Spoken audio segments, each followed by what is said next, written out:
AggroCast Resurrected.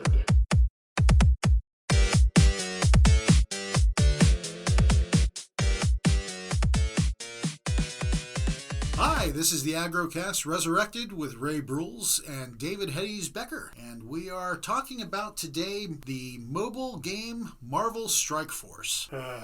Yeah, I know. It's one of those that we've been wanting to talk about for a while, and especially me. I started writing an article about 4 months ago, and I just could not finish it because every week it's something new with this game. Right? It's like, yeah, not even every week. It's like almost every other day. Yeah. Something changes, or they make some tweak or whatever, or they screw up on their own and completely screw over the fan base. And there are so many YouTube content creators like Frank Hartgrave and Boylon and Valley Flyin, Mobile Gamer, are constantly talking about these screw-ups, and it's got to be just a media-rich environment for them because they can just keep going back to all of these mistakes, content galore. Mm-hmm.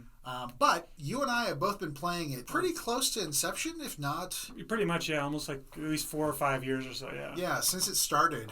And I used to love this game. I agree with so many people talking about how you're addicted to this game. And yet, I think now I cannot break the habit because I'm too invested. Well, too invested financially or just in general? In general. I try not to spend any money on mobile games. I know I have spent some money because there have been a couple of opportunities where they have screwed up and they have put out offers that were just too good to be true. And I had to jump on them. But what started off for me was simply a game of collecting. Has now became this strategized... Game of hoarding. Yeah, it's hoarding. Oh yeah, Horde Force. Yeah. Every week you're having to sit on resources waiting for somebody to tell you when you can spend them. Because I don't have the time to read the blog. I don't know if you read the blogs. I think I've read them like maybe 2 or 3 times. That's about it. And even those are so convoluted Mm-hmm. that it's difficult to understand just what the hell they're doing. All right, and to roll it back, for those who may not know what Marvel Strike Force is, it's a game that originally was put out by Fox Next, and then it was bought by Scopely, put under the Boundless umbrella, and in 2020, they said that they had made $300 million off this game. Yeah, I think it was about that, yeah. But they have not posted any financial figures since then that I could find. And all of the envoys, all of these content creators on YouTube and Reddit, part of an envoy system that they get to talk to the developers, they're under NDA, they get to see stuff as it's pre-released. There's a couple like Tana that actually do deep dives and can read the back-end coding, so they kind of see what's going on. Get a better feel on like those random drops or... Yeah, well, and what characters may potentially be next. But we just came through a massive push that they were doing for Apocalypse. Oh my gosh, Apocalypse. And this is something else I've learned, is that they have different categories for people that spend. You've got your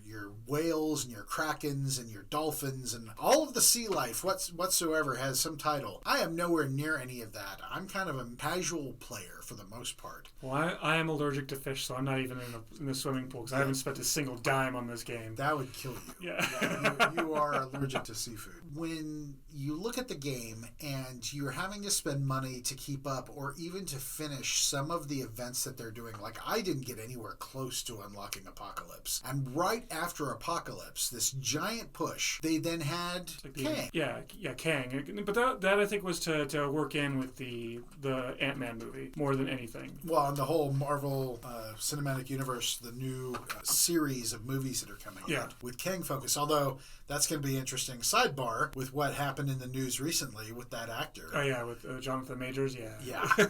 we're going to have to see what happens, or if that's going to be another Ezra Miller type situation. Yeah, we've spent so much time and effort. We have to figure a way to keep this going. Yeah. So we have this game, Marvel Strike Force, and really it was Frank Hartgrave that taught me a lot through his content about just how predatory mobile games in general are. are. I never paid much attention, but I was never a big mobile game player. My partner, Juliet, is more of a mobile game player, but she has that superpower. If she plays a game for like 2 months, right after the sweet spot, after they kind of lure you in, and then she jumps to a new game. Because that's the trick, right? They have this trickle where they get you in and they're giving you stuff and they're like, yeah, this is great. Here's all the free shit. Now you got to pay. Yeah, I've got the rush of dopamine every time I get to open something, and it makes all the chinging noises. Yeah, and then it starts to slowly trickle down. And then it's like, oh, well, if you want to continue, only for a fee of $4.99. Although with Marvel Strike Force, some of these offers $99. Right, and not even guaranteeing that you can unlock something. Like wasn't there one recently that was like almost $2,000 you'd have to drop? Yeah, and you might be able to unlock something. Well, and that's the thing with these loot boxes. That they get you with having to earn these shards, and they're like, oh, you can possibly earn up to 180 shards of a character for, $4.99 or whatever. But then you open it up and it's like, oh, I got 10. Yeah. And so you have to keep grinding. Well, that's because they also obfuscate the actual drop rates, because you can go through, but I think the other day I went there, I was like, let's see what the drop rate is on, I think it was Dark Beast. And I saw it was like, if you open up the specific one you could buy, to get 180, it said it was like a 0.03% or something like that you can get 180 shards of this one character, whereas like 90% you get 2. Yeah. Yeah. They have truly mastered the ability to milk people. Well, they also hide it multiple layers down. Oh, yeah. Because I had to go through 4 different clicks to even see those numbers. And I don't even think those numbers I saw were the correct ones. They were probably rounded up from what the actual behind the scenes code gives them.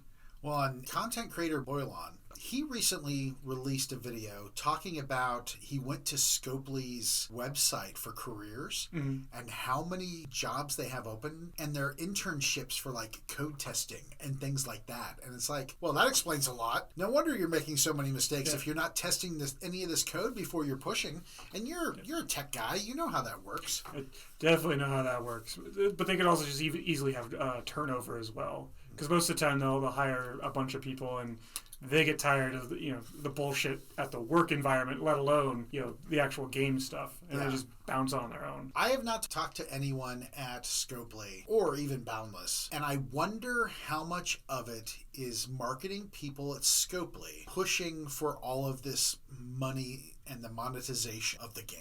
I'm almost certain that's probably a majority of it all. They probably have a couple of developers, a couple programmers, and all that stuff, making everything function. But there are probably people in the background doing the whole like, how do we trick people into paying this money? How do we put enough out there to where you're two shards away, and someone's like, I guess I'll pay $5 just so I can get those 2 that I'm missing to unlock this character or to level up this character. Well, and there are so many YouTube videos about that psychology and the history behind it. Because I guess there was a game that you could get a skin for your horse, and that's all it was a skin. Yeah. But they learned the infamous horse armor that people would pay it, and so it has just grown into this thing. And there's an awesome video where there is a developer that talks about all of the gimmicks. He basically lays it out for other developers on how to just milk the system. And here we are, 5 years later, still playing this damn game and still getting frustrated every week as they pull some new crap. They trickle out enough new stuff to keep you hooked, and at the same time, it's pulling the same thing EA tried to do with Battlefront, where it's like, oh yeah, which is interesting that people don't harp on these type of games as much as they did on EA, because EA got hammered for that, where they had to remove massive chunks of the game to go, okay, it's playable now, and you don't have to, what you pay for is what you actually get. Well, and I think it's because I feel like the mobile game industry, in terms of players, may be smaller than the overall gaming world. No, it's the other way around. Mobile gaming is bigger than console and PC gaming, because who doesn't have a phone in their pocket? That's true. But I can name tons of people who don't have a PS5 or an Xbox Series X or a gaming PC. Is it maybe that EA got hammered more because they're just a bigger name? Well, that, and I think at the time they were the one who did it the most blatantly, where the unlock you got was Darth Vader, and effectively he just killed everybody in the game. So if you paid the $45 or whatever it was to get him, you now just had the best kill death ratio in the game, and gamers saw that real fast. I think it was just because it was a Star Wars IP, so you had the Star Wars fans watching. You had the hardcore gamers who were playing because that was Battlefront 2, not Battlefront 1, so who were carried over from the original one. They saw it and all that stuff. And EA had a bunch of other things going on with loot boxes and all of their other games. I think that was the one that was the straw that broke the camel's back. Yeah, as you said, so there are more mobile gamers out there. You would think that people would pay more attention to the fact, especially like Marvel Strike Force, it's rated T for teen. Mm-hmm. So you know the age demographic and what it's supposed to be. And all of the fans of the Marvel comics and franchise. Mm-hmm. On top of all of that, then you have essentially gambling, because you're buying these loot boxes, you're buying a pool of a slot machine. Yep. And living in Vegas, we know what that's like. Yeah, and they're using similar tactics that you would use in gambling to do that. It's like, oh, just one more. I'll definitely get it one more pull. That's all I need. Well, and I'll hit the jackpot. And even looking at the gold and the power that you need to run some of the challenges, I don't know about you, but I never paid much attention to it. I would run through my power and I'd be like, oh, I have like 8 left, but it takes 10 to use. Yeah. So you either use what they call power cores to refresh those things, or I would just let it go. But I know, having talked to Frank, that there are folks that are like, no, but I got to spend those last 8. I've got to find a way to spend those last 8. Well, there's also the same people. It's like when you look at your radio dial, it's either even, odd, or multiples of 5. So you have people who have that mindset where I have to clear this, or I have to have this specific thing, even though I can't use 5 power for anything. As long as I'm there, I'm okay. But if you're at 6, you're like, I got to figure a way to spend this. That's so funny you brought that up. I'm like that with my TV volume, or I used to be. I'd be like, it only could be an even number or a 5. Yeah. I've since relaxed on that, but it's so funny you bring that up. But that's how a lot of people are. And when you see those extra ones out there, that's one of the predatory actions that can be done is, well, you could spend a little more and get that extra so you could zero out or hit that even number or whatever. Yeah. Or because I even find myself, because I like to have everything cleared out, I'll sit there watching the time ticker till it gives me that one extra power to go from 9 to 10. So I'd be like, yeah, I'm just going to burn it. And then wait until I know it's going to be fully refreshed later on. I am so addicted that I found a way to play it on my desktop. So while I was writing an article today for AggroGamer, I was running my dailies. Mm-hmm.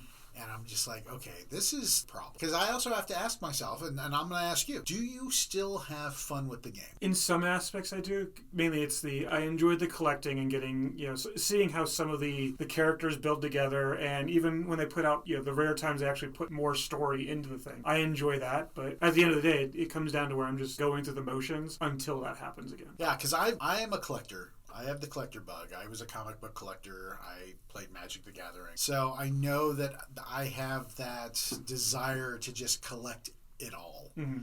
An achievement hunter in many ways for video games. I did that in City of Heroes. I collected every achievement that I could. And so I love trying to unlock the new characters, but there are some characters I know I will never unlock. And it was funny, with that last big push for Apocalypse, mm-hmm. I kept hearing so many people, both content creators as well as even people in my Alliance Discord, talking about how they were going to just leave the game after they unlocked him. And now, especially because they unlocked him, he wasn't that great. Yeah. They did all of that work to push all of those characters up to be able to unlock him. And then they're like, oh, well, you got him, but now here's Kang. But even now, Kang's not that great. Yeah, but you said it was all a push for you to spend all of your resources building up other characters. In the idea, you're going to get some amazing character. And now that people are sitting there without their stuff, now they got to go buy more, or they have to sit there and grind out more. And there are so many people that still play the game. Mm-hmm.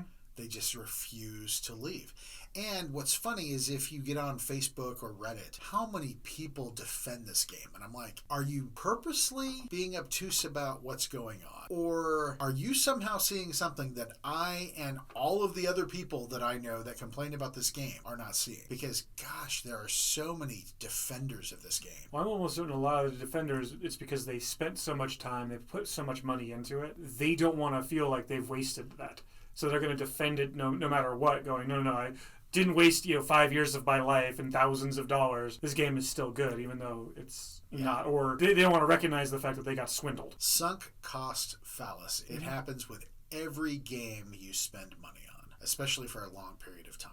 Yeah. We've seen it in tabletop games. We've seen it in LARPs. And so, yeah, I really think that's the issue with Marvel Strike Force, is its sunk cost fallacy. Yeah, so Marvel Strike Force. And the thing is, they can keep it going. Yeah, as long as they have new characters. I mean, they're even making new characters just for the game. And, so they have 3 that they made originally for the game and have branched out since into other stuff. But I have a feeling it's, as long as they get that license, they're going to keep doing that. And when they run out of original content from the Marvel universe, they'll just be like, oh, we'll just slap somebody together. Like Deathpool. Easy one to put together. Oh, Deadpool and Death had a kid. Well, and one of the best characters in the game was one they created. Kestrel.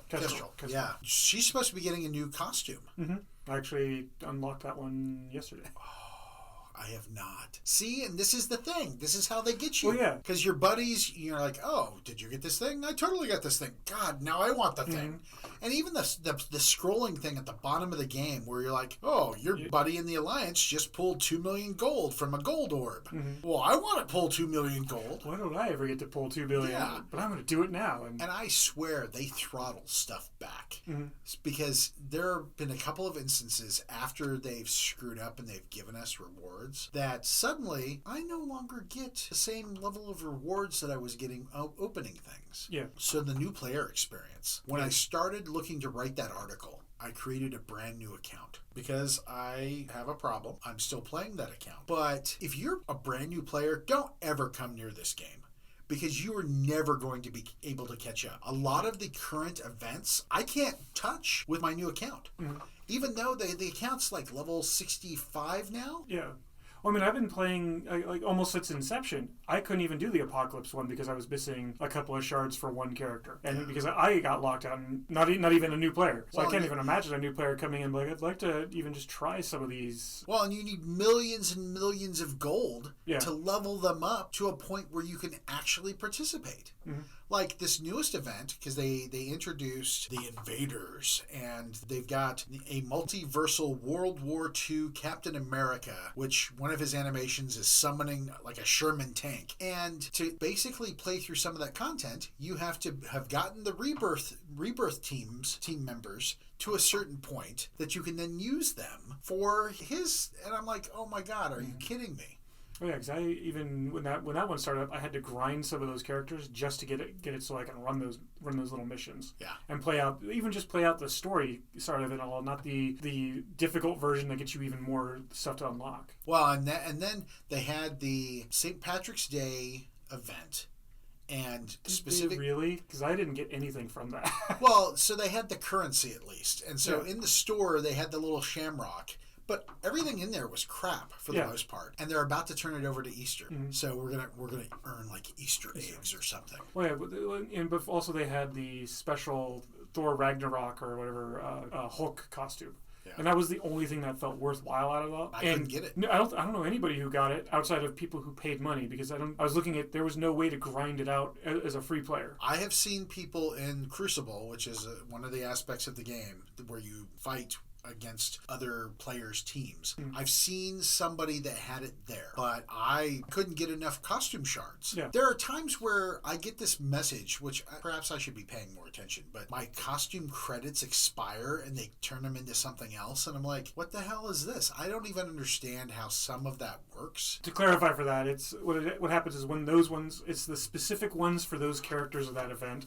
Then they turn into the generic ones, which get you they have the 12 that are always just sitting in there. But after you get those, they just sit there and keep accumulating until into perpetuity. But even with the expiration of those credits, I still don't have enough to buy another costume. Like, I think maybe 4 of my characters have alternate costumes.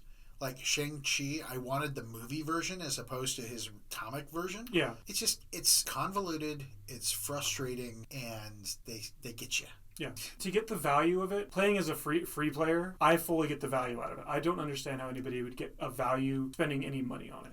Well, especially thousands and thousands of dollars. Because I understand they've got the leaderboards and people want to be on top. And there's like one guy, he must spend thousands of dollars to be on top of the leaderboards like he is. But at the end of the day, when they decide to pull this game and pull the servers down, what do you have for it? You have nothing, because pretty much you have to delete the app anyways, because it's going to just sit there and taking up space on your... Are you going to put it on a resume? Yeah. If you've got that much disposable income and it's bringing you that much enjoyment, I guess, there reaches a point where if you spent thousands of dollars. You could have bought a convertible and had your midlife crisis. Yeah, exactly. But I think it was something you mentioned earlier on is the predatory and gambling aspects of it all. And it comes down to that's kind of the bigger focus of all that is you have people who think they're getting value out of it when they're not. And they're using these deceptive practices to give you that dopamine so you feel it. You're like, oh yeah, I feel great. But there's characters on there that like guarantee people paid money for. They probably haven't even looked at, even though they paid hundreds of dollars on because they got their quick fix and now they're moving on to the next thing. Well, and every character that comes out today, there's a better character tomorrow.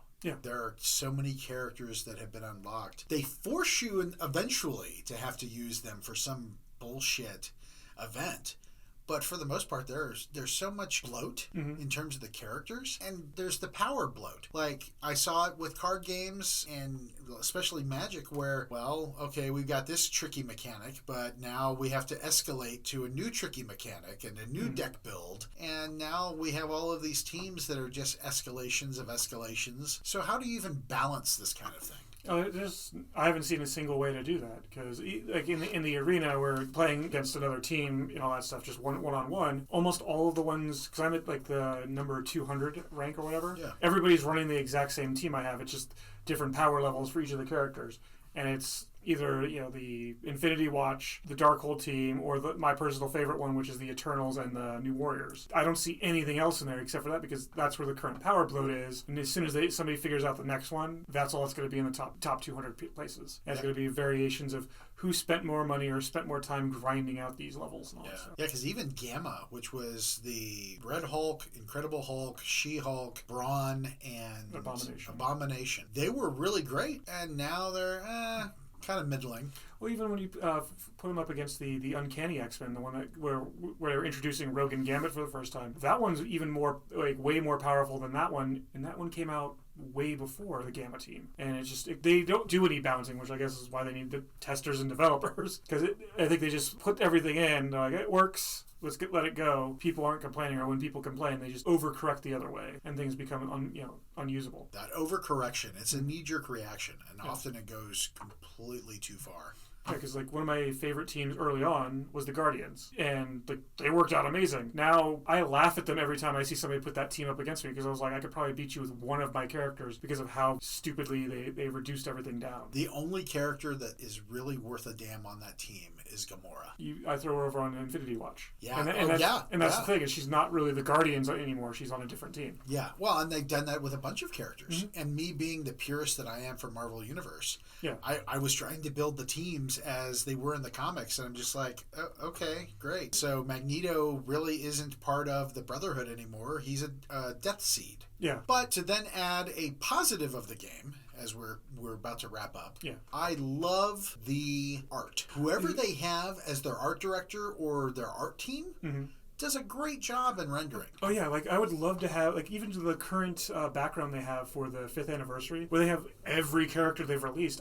I'd love to just be able to see that outside of the loading screen that comes in. You could see where they took the time to actually draw each of the characters. It's not just like, we'll just copy and paste everything in and call it a day. Well, and I don't know if you saw when they first released that, it was before they had announced the Invaders, and I saw Union Jack in there, and I'm like, okay, but yeah, whoever's doing it.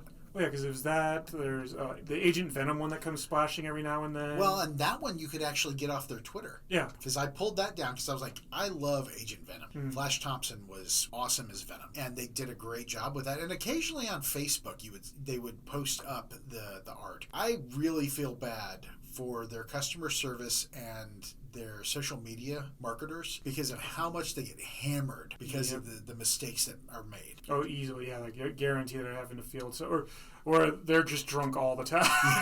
Yeah. Well, and it's funny. I once thought perhaps they were making some of these mistakes on purpose, like they were planned. But no. They legitimately make these mistakes, and then they're having to overcorrect, or they get these bullshit responses like Cerebro, one of the community managers, put out recently. Really frustrated a lot of people. It's like, you're not giving us anything. This is the 5th anniversary event for this game, and we really, up to through last week, we hadn't really gotten anything out of them. And then they tried to backpedal on a mistake they made that would have given us something, and then ultimately they gave it to us anyway. Yeah, exactly. I'm like, if you were a little more generous and proactive about things, you wouldn't have to constantly eat so much crow. Their fan base wouldn't complain. They could probably get more people who are willing to spend the $5 or $10 here and there instead of only having to rely on whales and krakens and all the other massive, Cthulhus out there. Yeah. Well, and if they actually offered value in the store, the online store or even the app store, it would be worth it. But yeah, $99, I don't think so. Yeah, I don't even think so for like the $2.99 ones they have. Yeah. So yeah, Marvel Strike Force, sunk cost fallacy. This has been Ray and David, and we will catch you next week. Little did Ray and David know how right they were regarding the frequency of issues and problems with Marvel Strike Force. These are just some of the issues since the recording of the Marvel Strike Force episode. Creation of a new in-game currency, Ultra Cores. A login calendar, which provides bonus items for players logging in, went live, creating issues with items that were meant for the end of the month's Angels Army milestone, requiring deactivation and promise of compensation. Issue with the Rule Britannia event node, causing game crashes. Quarter Blitz event failed to launch as expected. Marvel Strike Force player voice Discord movement grows amongst the community and gains support from Twitch and YouTube content creators. This is a movement in hopes to save the Marvel Strike Force game due to the various issues and problems that have come up over the years. In a stroke of insensitivity towards its Japanese Uber Kraken Medano Mac, they release an April Fool's offer that has the appearance being written in broken English. Blog post comes out introducing the next legendary character coming to the game, Nova. All the while, players are actively expending resources to acquire the invaders' characters. Same blog post introduces a new game level, Dark Dimension 6, with a new character, Super Scroll. Again, same blog post introduces the coming gear tier 18, when gear for tier 17 is not farmable. News of Scopely, the parent company of Boundless Entertainment, announced that they were being acquired by Savvy Games, which is part of the Saudi Arabian government's public investment fund. Uber Kraken player Tadano Mac quits. Reports of issues with the villain's Hard Chapter 7 necessitate a post regarding the soon-coming corrections. Incursion Invaders event suffers delays, and I am sure that with the coming days, there will be more issues with Marvel Strike Force. Thank you for listening to the AggroCast Resurrected, the official podcast of AggroGamer. For more gaming news and reviews, please check us out at AggroGamer.com. If you enjoyed today's content, follow and subscribe to get notifications of our next episodes. If we get 100 Patreons, David gets a pedicure. That's a And I got diabetic feet. Ooh. Damn.